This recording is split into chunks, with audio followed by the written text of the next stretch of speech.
By the name of Allah, who is the most merciful and the most compassionate, who is the King of Kings and who is the Creator of the creatures.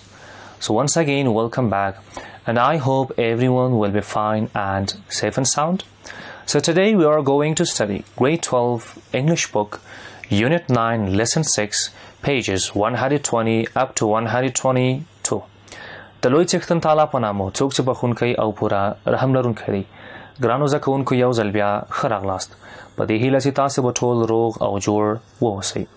نن ورځ موږ تاسو د 12م ټولګي د انګلیسي د مضمون د 9م څپرکي شپږم درس په د کتاب په 140مې صفحې څخه تر 122مو صفحو پورې ولولو. مخکې له دې چې موږ تاسو خپل نوی درس پیل کړو، د لومړی زه غواړم چې تاسو ته په تیر لوست باندې یا په تیر درس باندې یو بیا ځلې رڼا واچوم چې موږ تاسو ته ولوستل. In the previous lesson we have studied one section and that was word study. په تیر لوست کې موږ تاسو یو برخه ولوستله او هغه هم څه word study د لغاتو مطالعه وه. موږ تاسو ځینې نوي لغتونه ولوستل، هغه مو معنا کړل او په جملو کې مو وکارول. او بیا ما تاسو ته په آخر کې کورنۍ دنده وسپارله چې تاسو باید لغتونه حفظ کړئ او په جملو کې وکاروئ او همدارنګه په خپل کتابچو کې ولیکئ. نو لومړی تاسو خپل کورنۍ دنده راواخلئ او د میز پر سر یې کېږدئ. آفرین بلال، کورنۍ دنده راواخله. آفرین. ښه، اوس راځو که چېرته تاسو د تیر درس په اړه کومه پوښتنه یا ستونزه لرئ نو کولی شئ له ما څخه یې پوښتنه وکړئ. آیا کومه ستونزه شته د تیر درس په اړه؟ نه استاده. نشته؟ ښه، ډېر ښه، ماشاءالله. نو اوس به راسو خپل نوي درس ته. برای حمایت از ما چینل بیگم اکادمی را سابسکرایب کنید و سپس زنگوله را فشار دهید تا به تمام ویدیوهای درسی ما دسترسی داشته باشید و از آنها مستفید شوید. In today's lesson we will study one section and that is revision. موږ تاسو به یو موضوع نن لولو او هغه هم څه ده؟ ریویژن ده، یو بیا ځلې تکرار ده په یو موضوع باندې. نو رابطو چې هغه موضوع څه ده؟ revision. While plus the past continuous tense. Remember how we use while with the past continuous tense. For example, I was visiting my friend. I went to the garden. Here are some more examples. Number one, while he was leading the government of Afghanistan, his desire to make his nation's education level increased. Number two, while he was traveling to Badakhshan for sightseeing, his car punctured. Number three, while he was waiting for repairs, a man on a horse came near. Remember, there is a comma after the while clause when it begins a sentence and the word while has a capital letter. نو راځو که تاسو هیر کړی نه وي په تیر درس کې موږ تاسو د وایل استعمال د تیرې جاري زمانې سره لوستلی و. نن ورځ موږ تاسو بیا هم هماغه تیره جاري زمانه د وایل لغت سره استعمالوو. Remember how we use while with the past continuous tense. وای په یاد ولرئ چې څنګه موږ تاسو تیره جاري زمانه د وایل کلمې سره استعمال کړو. مثلا که هیر کړی مو نه وي موږ تاسو یو مثال لوستی و. I was visiting my friend. وای ما د خپل ملګري سره ملاقات کوو. Then هغه څخه وروسته څه کړي وو؟ I went to the garden. او بیا زه چېرته تللی وم؟ چېرته لاړم؟ باغ ته ولاړم. یعنې لومړی ما چې کله د خپل ملګري سره کتنه کوله، د کتنې په جریان کې بیا موږ چېرته لاړلو؟ باغ ته ولاړلو. نو لاندې وګورئ یو څه نور مثالونه یې راکړي. Number one, while he was leading the government of Afghanistan. ګورئ past continuous tense ده. لومړی while، د while څخه وروسته subject he، د he څخه وروسته was to be verb او د هغه څخه وروسته د فعل ing حالت هغه هم څه ده؟ leading ده. نو موږ تاسو لوستي یو کله چې past continuous tense مو د while سره ولوسته بیا به کامه کېدی او د کامې څخه وروسته به simple past tense یا هم تیره ساده زمانه ذکر کړئ. نو زه اوس وایم while he was leading the government of Afghanistan, his desire to make his nation's education level increased. نو اوس ګورئ تاسې دوهمه جمله وینئ چې دا په simple past tense کې ده. Number two, while he was traveling to Badakhshan for sightseeing. ګورئ past continuous tense ده او یا هم تیره جاری زمانه ده لومړی while پکې استعمال سو د while څخه وروسته he subject سو د he څخه وروسته was to be verb سو او د هغه څخه وروسته verb ing څه ده traveling ده د جملې په آخر کې موږ تاسو وینو چې کاما کې خودل سو او د کامی څخه وروسته simple past tense یا ساده تیر زمانه ذکر سواله د simple past tense په دې جمله کې څه ده his car punctured نو راځو درېمه جملې ته while he was waiting for repairs ګورئ لومړی جمله په past continuous tense کې ده یا هم په تیره جاری زمانه کې لومړی while راغی د while څخه وروسته subject he د he څخه وروسته was to be verb او د هغه څخه وروسته verb ing waiting راغی نو په دوهمه جمله باید زموږ تاسو په simple past tense کې وي یا هم په تیره ساده زمانه کې نو زه اوس وایم while he was waiting for repairs a man on a horse came near نو دوهمه جمله هم په simple past tense کې راغله Remember, there is a comma after the while clause when it begins a sentence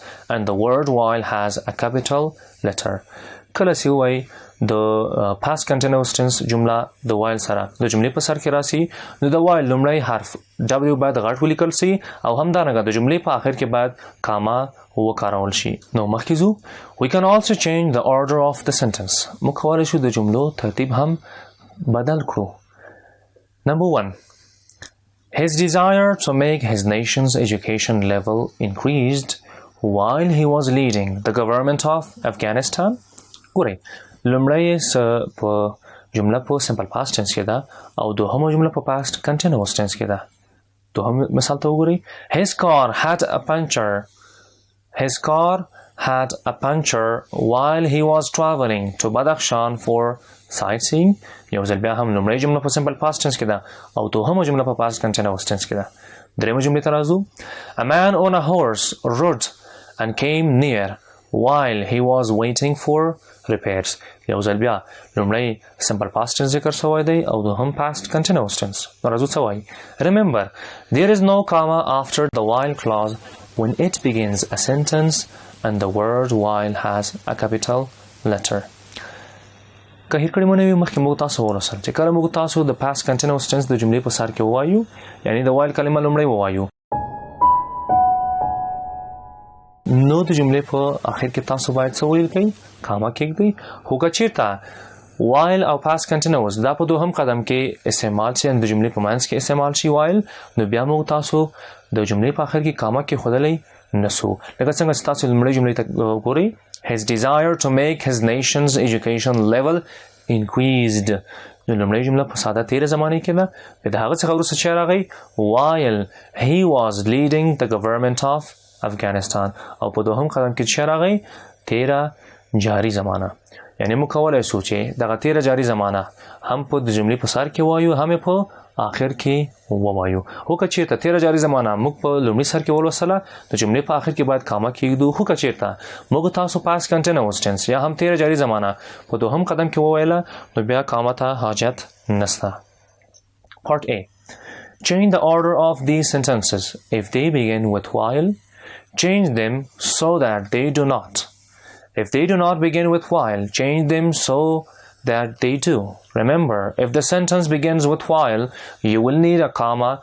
For example, while I was playing, I lost my toy. لاندې یو څه جملې راکړي دي وایي په دې جملې کې تاسې دغه ترتیب چې ده یعنې د جملو ځایونو سره تغییر کړئ چې که چېرته امکان ولري نو راځو جملو ته Number 1 While she was playing, she lost her watch. ګورئ لومړی past continuous tense ذکر سو بیا کاما کې ښودل سوله او د کامې څخه وروسته simple past tense وویل شو نو د دې دواړو ځایونه زه تبدیلوم لومړی زه وایم she lost her watch while she was playing نو کله چې موږ تاسو د simple past tense جمله لومړی ووایو نو بیا کاما ته ضرورت نشته Number 2 I broke my pencil while I was writing the answer ګورئ لومړی simple past tense ویلی ده او بیا څه ویلی ده past continuousness د دواړو ځایونه تغییروم زه لومړی وایم while I was writing the answers لومړی مې past continuous tense ولوسته اوس باید کاما کېږدم د کامې څخه وروسته simple past tense ذکر کوم I broke my pencil نو زه ویلی شم چې داسې while I was writing the answers I broke my pencil نو دغه لاندې جملې تاسې د خپل ځانونو سره ولولئ راځو بي برخې ته change these sentences If they are with verb ing, change them to begin with the word in brackets. If they do not begin with the verb ing, make them do so. Example, finding the door locked. The policeman broke it down. Because of finding the door locked, the policeman broke it down. راځو لاندې جملو ته.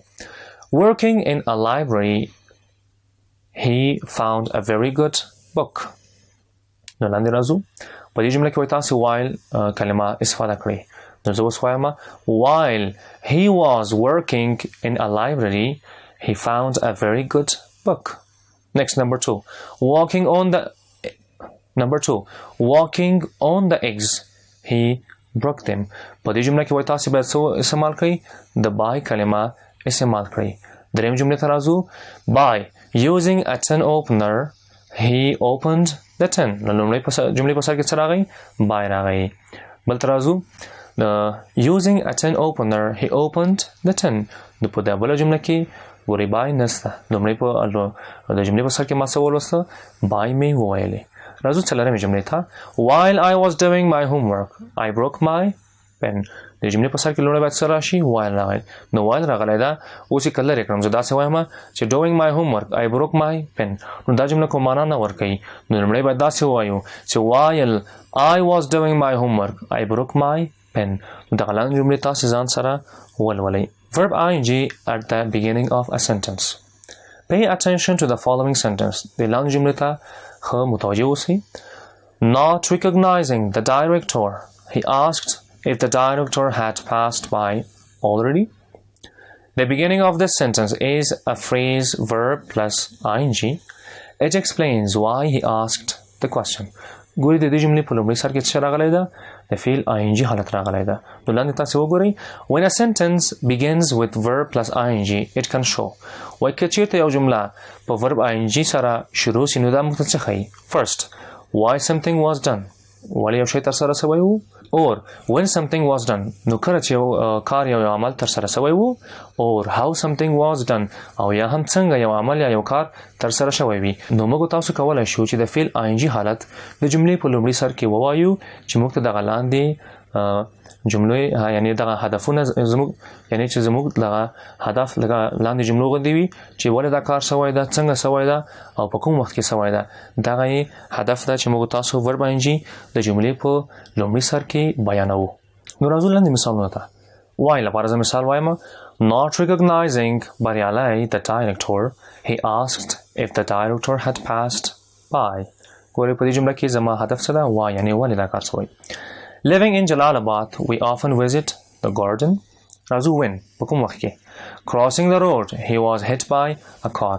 یعنی کله چې هغه سړک څخه اوښته هغه د موټر هغه یعنی کله چې هغه سړک څخه اوښته هغه موټر ووهه. دلته when موږ ته ښیي. How څنګه. Using a knife, he opened the letter. یعنی د یو چاقو په واسطه هغه څه وکړه؟ لیټر یا خط یې خلاص کړ. Remember, there is a comma after those phrases that introduce a sentence. کله چې یو فریز جملې په لومړي سر کې راسي نو د هغه څخه وروسته موږ تاسو څه وایو؟ څه باید استفاده کړو؟ یو کاما باید استفاده کړو. Note, sentences like these are common in written English. وایي داسې جملې ډېرې عامې دي په څه کې؟ په د لیکلو کې یعنې ډېر زیات عامې دي. But they are not usually heard in spoken English. مګم په خبرو کې یعنې دا ډېر نه استعمالیږي، نه ویل کېږي. نو را به خپل درس په راټول کړو چې نن ورځ موږ تاسو څه ولوستل.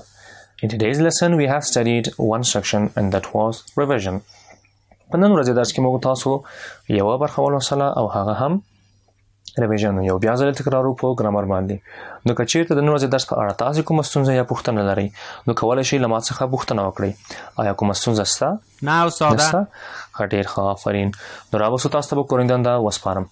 Complete the section A on page 121. په 121 صفحه کې هغه A برخه کوم فعالیت چې ده هغه باید تاسې تکمیل کړئ. نو دا ستاسو کورنۍ دنده ده د نن ورځې لپاره. So wish you all the best. Have a nice time. نو ښه وخت ولرئ. ښه ورځ. قبل از آغاز درس بعدی وقفه کوتاه میگیریم.